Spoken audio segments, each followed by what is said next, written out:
નમસ્કાર, આપ જોઈ રહ્યા છો ગુજરાત 18 લાઈવ। હવે જોઈએ અગત્યના સમાચાર। સુખધામ હવેલી ખાતે આફ્ટર દીપાવલી પર્વ નિમિત્તે गोवर्धन पूजा दर्शन योजाया। बस्तु एक बार आजा गिरिराज के शरण में एम वैष्णवोना हब व्रज સમાન આસ્થા તીર્થ શહેરના પૂર્વ વિસ્તારના સુખધામ હવેલી ખાતે સાક્ષાત માં યમુનાજી સ્વરૂપ અમ્માજી તૃતીય પીઠાધીશ્વર કાકરોલી નરેશ વલ્લભ કુલભૂષણ વૈષ્ણવાચાર્ય પૂજ્ય શ્રી ડોક્ટર વાગીશ કુમારજી મહારાજ શ્રી વંદનીય સૌ વહુજી યુવાનોના પથદર્શક પ્રેરક સાચા રાહબર લાલનશ્રીઓ પૂજ્ય વેદાંત કુમારજી મહોદય શ્રી પૂજ્ય સિદ્ધાંત કુમારજી મહોદય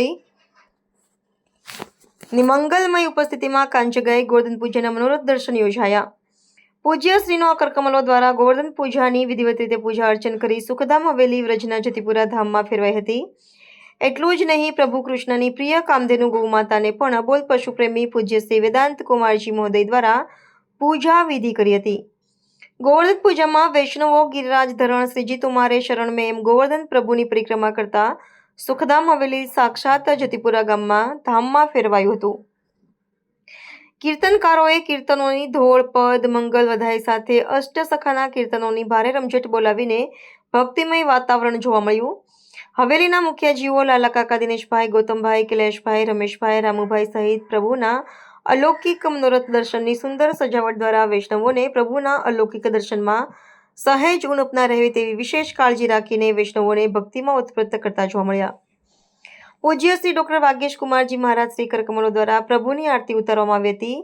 શહેરની ચારે દિશાઓમાંથી દેશ વિદેશના વૈષ્ણવો ગોવર્ધન પૂજાના અલૌકિક દર્શનનો લાવો લેવા વૈષ્ણવનો જનસેલાબ જોવા મળ્યો। પૂજ્ય શ્રી ડોક્ટર વાગીશ કુમારજી મહારાજ શ્રીએ વૈષ્ણવોને આશીર્વાદ પ્રદાન કરતા જણાવ્યું હતું કે પર્યાવરણ પ્રકૃતિનું સંરક્ષણ સંવર્ધન કરવા માટે આહવાન કર્યું।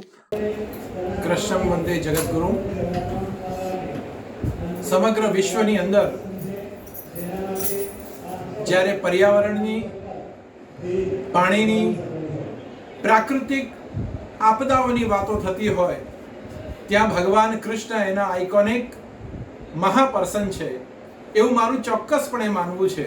ભગવાન કૃષ્ણે 5000 વર્ષ પૂર્વ અહંકારનું મર્દન કરવા માટે અને પ્રકૃતિની રક્ષા કરવા માટે ગોવર્ધન પૂજાનું એક અતિ ભવ્ય આયોજન બ્રજની અંદર ગોઠવ્યું અને એ પરંપરા પુષ્ટિ માર્ગે બહુ જ આનંદ અને પ્રેમથી ગ્રહણ કરી અને પ્રભુની બાલ લીલાઓને પુષ્ટિ માર્ગ હંમેશા વાગોળતો રહે છે અને એના જ કારણે ભક્તિમાં લીન થવાનો સર્વાધિક અધિકાર પુષ્ટિ ભક્તિ માર્ગને પ્રાપ્ત થયો। એવા અલૌકિક અદ્ભુત ગોવર્ધન પૂજાના આનંદને સાંજે અન્નકૂટનો મહોત્સવ ભગવાન કૃષ્ણે પોતાના ગ્વાલ બાલોને પોતાના તરફથી જે ભોજ અરોગાવ્યું એને 56 ભોગ કહેવાય અને ભક્તોએ જે ભગવાનને ભોગ અરોગાવ્યો એનું નામ અન્નકૂટ કહેવાય। એ પ્રકારે આપણે ત્યાંની એક વિશિષ્ટ વૈષ્ણવ સંપ્રદાયની પરંપરામાં આજનો આ દિવસ સુખધામ મંદિરની અંદર જે વાઘોડિયા રોડ સ્થિત છે, જે અદ્ભુત મંદિર છે, અનેક લોકો દર્શન કરીને કૃતાર્થ થઈ રહ્યા છે, એવા અદ્ભુત ધામને આપ સર્વે પણ દર્શન કરીને કૃતાર્થ થઈ શકો એવી લાગણી સાથે પ્રભુના ચરણોમાં અભ્યર્થના કરું કે દરેક જીવ માત્ર પર કૃપા કરી અને એનું કલ્યાણ કરે।